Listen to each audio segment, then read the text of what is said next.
এসব কথা মার্কস কিন্তু জানতেন। বোধ শক্তিহীন বলে গালি দেওয়ার আগে মনে করতে পারতেন যে 1817 খ্রিস্টাব্দে কোলব্রুক ব্রহ্মস্ফুট সিদ্ধান্ত আর ভাস্করাচার্যের লীলাবতী এবং বীজগণিত প্রকাশ করেছিলেন লন্ডনে। ফুটনোটে অনেক ভারতীয় পণ্ডিতদের ব্যাখ্যা ছিল। Algebra with arithmetic and mensuration from the Sanskrit of Brahmagupta and Bhaskara. 1830-এ চার্লস মিস্টার উইশ ভারতীয় গণিতের বিস্তৃত বিবরণ দিয়ে প্রবন্ধ লিখেছিলেন on the Hindu quadrature of the circle 1839। তাতে তিনি দেখিয়েছিলেন যে ত্রিকোণমিতি আর এর সমস্ত অনন্ত ফেরের বর্ণনা ভারতের গণিতের আকর গ্রন্থগুলিতে ইউরোপের বহু আগে আলোচনা করা হয়েছে। মিস্টার ফিশ মালায়ালম যুক্তি ভাষা থেকে প্রমাণ তুলে দেখিয়েছিলেন যে পিথাগোরাসের অনেক আগেই তার চতুষ্কোণ সম্বন্ধীয় তত্ত্ব ভারতে জানা ছিল। তিনি আরও বলেছিলেন, A further account of the Yukti Bhasha demonstration of the rules for the quadrature of the circle by infinite series with the series for the sines and cosines and their demonstration will be given in a separate paper. কিন্তু সেই paper তিনি আর কোনোদিনই প্রকাশ করতে পারেননি, কারণ প্রাচ্য বিদ্যা চর্চার উপরে নিষেধাজ্ঞা জারি হয়েছিল। পাবলিক ডিসপ্যাচ অফ বেঙ্গল 6/3/1815 নিষেধাজ্ঞা ঘোষণা করেছিল। ভারতীয় জ্ঞান সম্ভার, যেটা মেকলের মনে হয়েছিল আলমারির একটা তাকেই ধরে যাবে, সেইগুলি প্রকাশ করতে কি সরকার ভয় পেয়েছিলেন? ওই ডিসপ্যাচে বলা হয়েছে, খুব মনোযোগের সঙ্গে বিবেচনা করে আর গুণাগুণ বিচার করে আমরা দেখেছি যে মনুস্মৃতি একমাত্র গ্রন্থ যেটা আমরা মনে করি প্রয়োজনীয়তা আছে এবং বেশ সস্তা। এটা আমাদের পৃষ্ঠপোষকতা করতে পারে এবং এই বিষয়ে কঠোর নিয়ম অনুসারে ব্যবস্থা নেওয়ার জন্য একথা তোমাদের জানাচ্ছি। মহামতি মার্কস তো কৌতূহল শূন্য উদাস হয়ে বদ্ধ জলার মতো পচনশীল জায়গায় বাস করতেন না। কোনো সুপ্রতিষ্ঠিত দেশকে অথবা জাতিকে ভিত্তিহীনভাবে মন্দ কথা বলার আগে তার অন্তত কিছু হোমওয়ার্ক করে নেওয়া উচিত ছিল। আমরা আগে অষ্টাদশ শতাব্দীতে ভূমি ব্যবস্থা এবং অর্থনৈতিক অবস্থা কেমন ছিল দেখেছি। সরকারি আমলা এবং বেসরকারি লোকেদের কাছ থেকে অশিক্ষিত কোনো সম্প্রদায় অথবা উৎপীড়িত কোনো গোষ্ঠীর সন্ধান পাইনি, কিন্তু মার্কস উপমণ্ডুক আর নিরুত্তাপ বলে যাদের নিন্দা করেছেন এমন জনগোষ্ঠীর সন্ধান পায়নি। উপমণ্ডুক আর নিরুত্তাপ লোকেরা শিল্প সৃষ্টি করতে পারে, সেই শিল্পী দিয়ে রপ্তানি ব্যবস্থা করতে পারে। আমরা মার্কসের প্রায় সময়ে লৌহ শিল্পের কথা বলবো। ভারতের লৌহ শিল্পের ইতিহাসকে উল্লেখ করে বর্তমান অবস্থা কেমন দেখে ভারতের লৌহ শিল্পের প্রাচীনত্ব আর শ্রেষ্ঠতার প্রমাণ দিল্লির মনুমেন্ট জ্বলন্ত অক্ষরে বহন করছে। 23 ফুট 8 ইঞ্চি লম্বা, গোড়ার দিকে 16 ফুট আর 4 ইঞ্চি উঁচুর দিকে 2.5 চওড়া এই নিষ্কলঙ্ক লোহার পিলার বিশ্লেষণ করে 5ম শতাব্দীতে এটা তৈরি হয়েছিল বলে পণ্ডিতেরা মত প্রকাশ করেছেন। রাঁচিতে সেলে R&D কেন্দ্রে জানুয়ারি 1990-তে মেটালজিস্টের একটা মিটিংয়ে ডাইরেক্টর এস ব্যানার্জি এই পিলার তৈরি করার স্থানীয় পদ্ধতির অসাধারণ নৈপুণ্যের কথা এবং কারিগরি কৌশলের কথা খুব জোরের সঙ্গে আলোচনা করেন। এ বিষয়ে সবথেকে গুরুত্বপূর্ণ খবর এই যে এগুলি গ্রাম্য চুল্লিতে লোহার দলা বা ব্লুমস জুড়ে জুড়ে তৈরি করা হয়েছে এভাবে এত বড় জিনিস জুড়ে তৈরি করা রীতিমতো দক্ষতার ব্যাপার, যা নাকি পৃথিবীতে এখনো দ্বিতীয়টি করতে পারা যায়নি। ভারতীয় লৌহ শিল্পের প্রাচীনত্বের কথা বলতে গেলে আমরা ইন্দোরের কাছে ধরের মনুমেন্ট, রাজস্থানের মাউন্ট আবুর মনুমেন্ট, কোণারক মন্দিরে 21 ফুট লম্বা 10 ফুট চওড়া বিম, খ্রিস্টপূর্ব 1000 বছরের আগের লেখা সুশ্রুত নামে চিকিৎসা শাস্ত্র গ্রন্থে 100 রকমের অস্ত্রোপচারের যন্ত্র, যার মধ্যে দু একটার ঘনত্ব লম্বালম্বি চুল চিরে যতখানি হয় ততটুকু। তাছাড়া বৃহৎ সংহিতায় লোহা ভিজানোর জন্য বিভিন্ন দ্রবণের উল্লেখ, এইসব কথা সবিস্তারে বলতে পারি। ইউরোপীয়রা কখন ভারতীয় লোহার সঙ্গে প্রথম পরিচিত হয়েছিল সেই কথাটা বলছি। ক্রুসেডের সময় যখন দক্ষিণ ভারত থেকে গলানোর উপযোগী লোহা আরব ব্যবসায়ীরা নিয়ে যেত, সেখানে কারিগরেরা ওই লোহা দিয়ে যে তলোয়ার তৈরি করত তার নাম ডামাস্কাস সোর্ড, এই পরিচয় ছিল। আর ওই স্টিলের ডামাস্কাস স্টিল নামে পরিচয় ছিল। এর প্রস্তুত পদ্ধতির সঙ্গে পরিচয় হওয়ার জন্য ইউরোপীয়রা ক্রমশ যথেষ্ট আগ্রহান্বিত হয়ে ওঠে। আর তামিলনাড়ুর তেলেঙ্গানা প্রদেশে প্রস্তুত পদ্ধতির একটা বিবরণ হল্যান্ডে 1692 খ্রিস্টাব্দে প্রকাশিত হয়। ব্রিটিশরা ভারতীয় লৌহ শিল্প সম্বন্ধে আগ্রহান্বিত হয়ে ওঠে 1790 খ্রিস্টাব্দ থেকে। ভালো স্টিল তৈরি করার জন্য ভালো আকর লোহা তাদের ইউরোপের অন্যান্য দেশ থেকে নিতে হতো।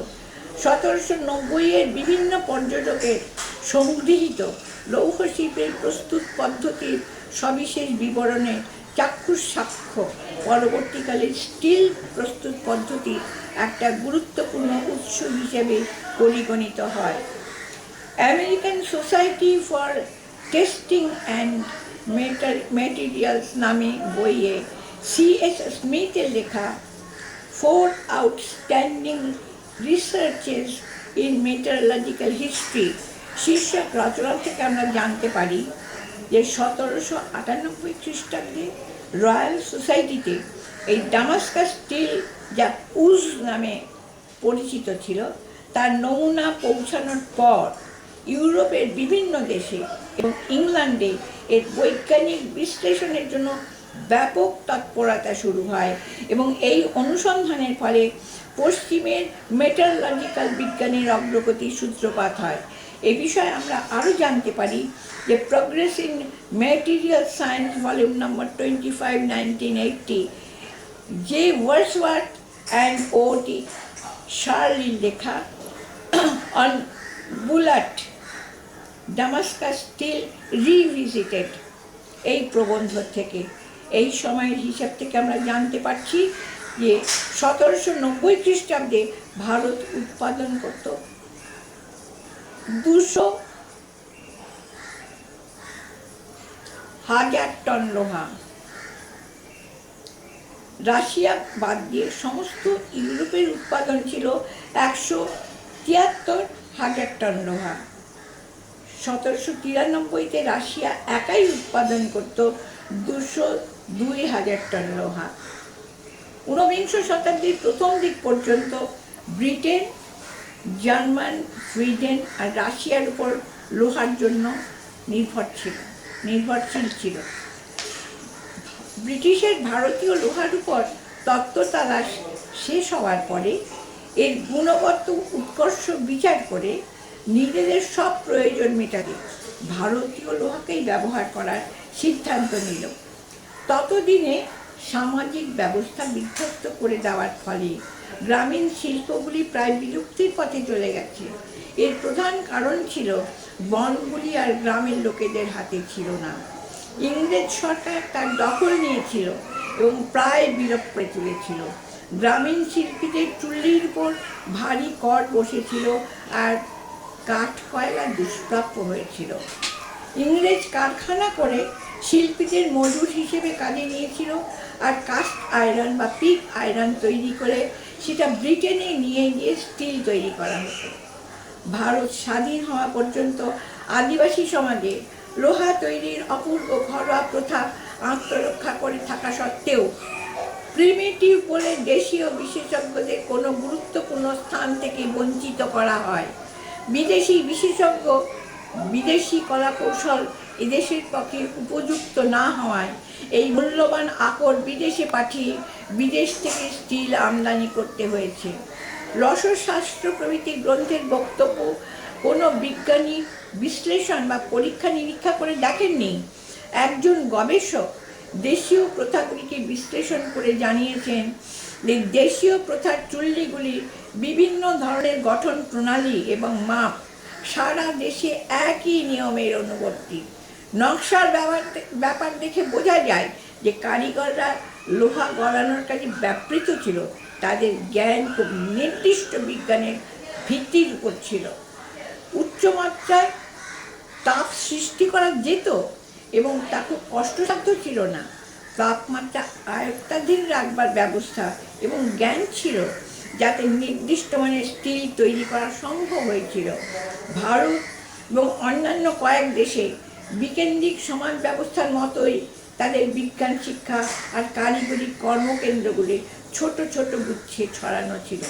যন্ত্র এবং কর্মকেন্দ্রগুলিকেই তারা অযথা বৃহৎ আকার আর জাঁকজমকে ভারাক্রান্ত করে তোলেনি। এটা বহু যুগের সামাজিক এবং রাজনৈতিক চিন্তার পরিপক্কতার পরিচয়, একথা নিশ্চয়ই বলা যায়। বহির্বিশ্বে বাংলার তাঁতিদের কথা তখনও সুবিদিত ছিল। রাজকন্যা আর ধনী কন্যাদের পরিচ্ছদ পেটিকা ঢাকার মসৃণ ছাড়া অসম্পূর্ণ থাকত। এই দক্ষ তাঁতিদের ডান হাতের বুড়ো আঙ্গুল কেটে দিয়েছিল ইংরেজ। বিংশ শতাব্দীর প্রথম ভাগে 1901 রমেশ দত্ত মহাশয় ভারতের পণ্য উৎপাদন, রপ্তানি এবং শোষণ বিষয়ে যে বর্ণনা করেছেন, যে অত্যাচারের কথা স্বচ্ছ শক্তিকে প্রতি মুহূর্তে অতিক্রম করতে চায়, সেই বর্ণনাকে উল্লেখ করছি সুচিন্দ্রমের মিউজিক পিলারে,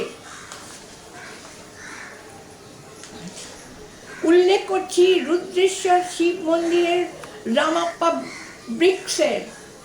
কাকতীয় বংশের রাজত্বের সময় গড়া এইসব মন্দিরগুলো ইঁটগুলো জলে ভাসে, হালকা স্পঞ্জি। এর প্রতিবেদন পরিশিষ্টে থাকবে।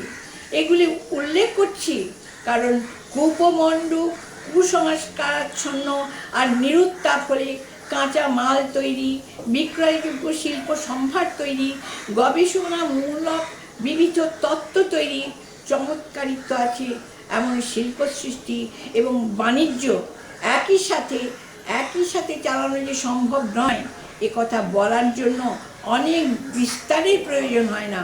ঘটনাগুলি সব মার্ক্সের সমসাময়িক এবং সরকারি দলিলপত্রের উপর তার দখল কম ছিল না। একটু না ভেবে এত কটু কথা কেন বলেছিলেন? মার্ক্স তার সমাজের পশ্চাৎপট ফিউডাল সিস্টেম জনিত দুঃখ দৈন্য দেখে এসেছিলেন, তার ভিত্তিতে তত্ত্ব রচনা করেছিলেন। ডারউইন ভক্ত মার্ক্স শোষিত শোষক ছাড়া জীবন কোনো শ্রেণীভাব থাকতে পারে তা ভাবতে পারেননি। তিনি দেখেননি অন্য কিছু, তাই শুনেও বুঝতে পারেননি। অবসেসড রকমে কেবল খুঁজে বেরিয়েছেন কে শোষিত কে শোষক। ভারতবর্ষের শান্ত পরিবেশে নিজেদের পছন্দসই কাজ প্রত্যেক সম্প্রদায় করতে পারত।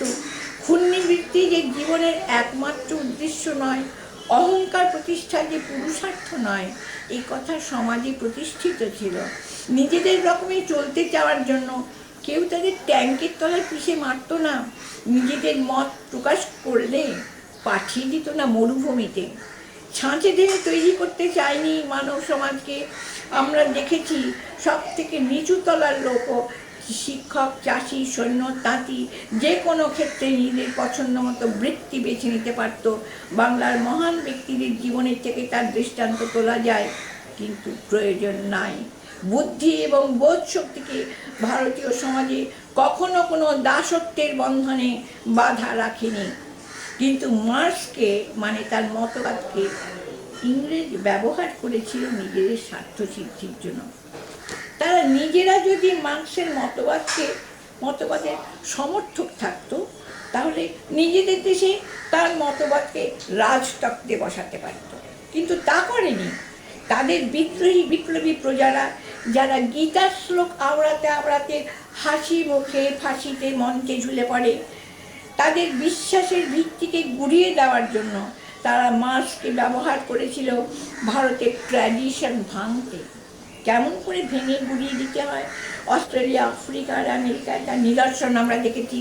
কিন্তু অন্য জায়গার মতন ভারতবর্ষে তাদের চেষ্টা ততখানি যুক্তিশূন্য এবং নিষ্ঠুর হওয়া সত্ত্বেও ইংরাজি শিক্ষার ফলে বহির্বিশ্বের সঙ্গে সংযোগ স্থাপনা হওয়ার ফলে নিজের সম্পর্কে সচেতন হয়ে ভারতের প্রত্যেক প্রদেশে, বিশেষ করে বাংলায়, বিদেশি শাসনের বিরুদ্ধে যে জনসংগ্রাম শুরু হয়েছিল, তাতে ঊনবিংশ শতাব্দীর শেষের দিকে ইংরেজ দমন পীড়ন শোষণের পদ্ধতি ছেড়ে অন্য পন্থা গ্রহণ করার কথা চিন্তা করেছিল এবং কার্যে পরিণত করতে চেয়েছিল।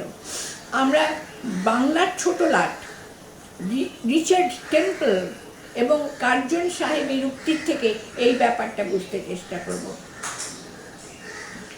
1875 খ্রিস্টাব্দে মেকালে মিরিক নামে প্রস্তাব গ্রহণ করার ঠিক 40 বছর পরে তদানীন্তন ভাইসরয় বা বড়লাট নর্থব্রুকের কাছে বাংলার ছোট লাট রিচার্ড টেম্পল চিঠিতে লিখেছিলেন যে আমাদের শিক্ষা প্রতিষ্ঠানগুলো থেকে বেরিয়ে এই শিক্ষিত সমাজ এক অসন্তুষ্ট জনমণ্ডলীতে পরিণত হয়েছে। এই বিষয়ে কোনো সন্দেহ নেই। আমাদের উচ্চশিক্ষার পাঠ্য তালিকায় আইন, শাসন ব্যবস্থা, গদ্য সাহিত্য এইসব দিকে খুব বেশি ঝোঁক দেওয়ার ফলে ওদের কল্পনা শক্তি ভুলভালভাবে ভাবতে শুরু করেছে যে ওরা আমাদের সমকক্ষ হতে পারে। আমাদের চিন্তা এখন বিশেষ করে ফলিত বিজ্ঞান শিক্ষার দিকে ঘুরিয়ে দিতে হবে, যাতে তারা নিজেদের অযোগ্যতা বুঝে নিশ্চিতভাবে হীনমন্যতায় ভুগবে। কিন্তু এত পরিকল্পনা সত্ত্বেও 1875 থেকে 1904-1905 পর্যন্ত দেশের অভ্যন্তরে দেশীয় মানুষরা ব্যক্তিগত বৈশিষ্ট্য দিয়ে যে শক্তির অভ্যুত্থান দেখিয়েছিলেন, তাতে ইংরেজকে আবার অন্যভাবে চিন্তা করতে হয়েছিল। ওই সময়সীমার মধ্যে শুধু বাংলায় রবীন্দ্রনাথ, জগদীশ বসু, শ্রী অরবিন্দ, চিত্তরঞ্জন, শ্রীরামকৃষ্ণ, ভক্তবীর বিবেকানন্দ, বাগ্মী কেশব সেন কাব্যে, বিজ্ঞানের বিপ্লবে, আইনগত নৈপুণ্যে, প্রেমে, বীর্যে, বাগ্মিতায় ইংরাজদের চিন্তা রাজ্যে অনেক উদ্বেগ আনতে সমর্থ হয়েছিল। তাই ইংরেজ ভেদনীতি অবলম্বন করেছিল। 1885 খ্রিস্টাব্দে মেকলে পরিকল্পিত শিক্ষায় শিক্ষিত সেই সম্প্রদায় একজন ব্রিটিশের অধিনায়কত্বে তৈরি হয়েছিল। এরা দেশের হিতের কথা চিন্তা করতে গিয়ে প্রতিপদে ব্রিটিশের মুখাপেক্ষী হয়ে থেকেছে। নিজেদের ধারাবাহিকতা রক্ষা না করে বিদেশিদের কাছে আবেদন, নিবেদন আর ভিক্ষার ঝুলি পেশ করেছে, মৌলিক সংগঠনকে প্রতি পদে বাধা দিয়েছে। কিন্তু তাতেও সামলানো যায়নি। তখন ইংরেজ বঙ্গভঙ্গের প্রস্তাব এনেছিল। ঢাকা সফরের সময় কার্জন বলেন, বাঙালিরা যারা নিজেদের একটা জাতি হিসেবে চিন্তা করতে ভালোবাসে এবং যারা এমন একটি ভবিষ্যতের স্বপ্ন দেখে যেখানে ইংরাজকে বিতাড়িত করে এক বাঙালি বাবু মনে করে নাম হিন্দু কলকাতার গভর্নমেন্ট হাউসে অধিষ্ঠিত হবে, তারা অবশ্যই সেই ধরনের কোনো ভাঙনের বিরুদ্ধে তিক্ত মনোভাব পোষণ করবে, যা তাদের এই স্বপ্ন বাস্তবায়নের পথে বাধার স্বরূপ। এখন তাদের চিৎকারের কাছে নতি স্বীকার করার মতো দুর্বল হয়ে পড়লে আমরা আর কখনো বাংলাকে বিভক্ত বা ছোট করতে সক্ষম হব না, এবং তার দ্বারা আপনারা পূব দিকে এমন একটা শক্তিকে জমাটবদ্ধ ও কঠিন করবে যেই শক্তি ইতিমধ্যেই অপ্রতিরোধ্য হয়েছে এবং যা ভবিষ্যতে ক্রমবর্ধমান বিশৃঙ্খলার উৎস হিসাবে বিরাজ করবে। ইংরেজ শুধু বঙ্গভঙ্গের পরিকল্পনা করে চুপ করেছিল না, বঙ্গভঙ্গ রোধের জন্য যখন সমস্ত দেশ উত্তাল হয়ে উঠেছিল, তখন সেই সংহতিকে নষ্ট করার জন্য অন্য পরিকল্পনা আনতে হয়েছিল। সাম্প্রদায়িক বিভেদ। 1904 খ্রিস্টাব্দে 18 ফেব্রুয়ারি লর্ড কার্জন ঢাকায় এক বক্তৃতায় বলেন, পূর্ব বাংলার মুসলমানদের এই বঙ্গভঙ্গের পরিকল্পনা এমন একটা ঐক্য প্রদান করবে যা পুরাতন মুসলমান ভাইসরয় ও রাজাদের সময় থেকে আজ পর্যন্ত তারা লাভ করেনি। এরপরে 1905 ফেব্রুয়ারিতে ভারত সরকার বাংলা সরকারের লিখিত পত্রে বলেন যে তাদের বঙ্গভঙ্গের পরিকল্পনা ঢাকা শহরকে প্রদান করবে একটা প্রাদেশিক রাজধানীর বিশেষ চরিত্র, যেখানে মুসলমানদের স্বার্থ শক্তিশালীভাবে প্রতিনিধিত্ব পাবে, এমনকি প্রাধান্য থাকবে। শুধু দেশ বিভাগ নয়, জনশক্তির বিচ্ছিন্নতা। ইংরেজ ভারতের জনগণের ব্রিটিশ বিরোধিতাকে কৌশলে হিন্দু মুসলিম পারস্পরিক বিরোধিতার দিকে ঠেলে